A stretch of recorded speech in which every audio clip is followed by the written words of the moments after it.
Ja, Sebastian, hvis vi drejer helt rundt, så står der stadigvæk 5-0 på tavlen her i Næsby, og dagen derpå mod FC Sydvest. Hvordan kom vi i gang, synes du?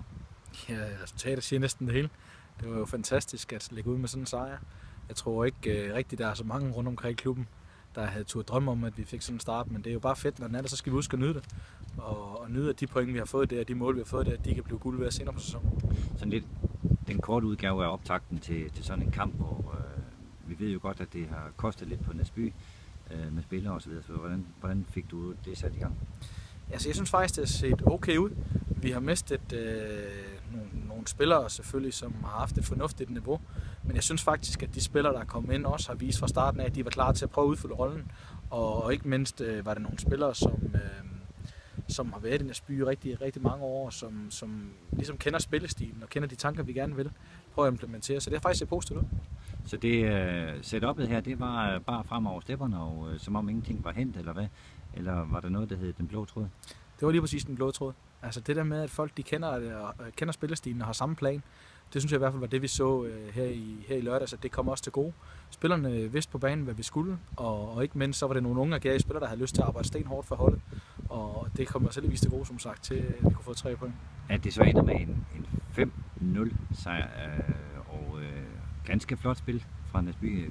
Var der alligevel lidt overraskende for dig? Meget, for at være ærlig. Ikke så meget, at vi vandt, det havde vi jo håbet på, men at det lige blev 5-0, det tror jeg, der var mange ting, der lige faldt i hak den dag. Vi ved godt, det bliver en svær sæson, og vi ved også godt, at vi kommer til at skulle kæmpe for bare at overleve, og det er målet. Men de 3 point og den flotte sejr den anden dag, den er ikke nogen, der kan tage fra os. Den nyder vi i hvert fald lige nu. Så sådan set over sæsonen, så er jeg kommet godt i gang. Så allerede nu her, så hedder det Varde udebane næste gang. Hvad siger du til det?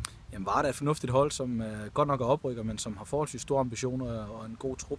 Så det bliver en svær udfordring, men vi håber selvfølgelig på, at vi kan tage de ting med os fra i lørdags, der virkede, og så lægge på derfra, for så bliver vi svært at spille mod. Dem du stiller med nu her, er det dem du satser på, eller hvordan ser det ud? Hvordan ser truppen i det hele taget ud for første anhold?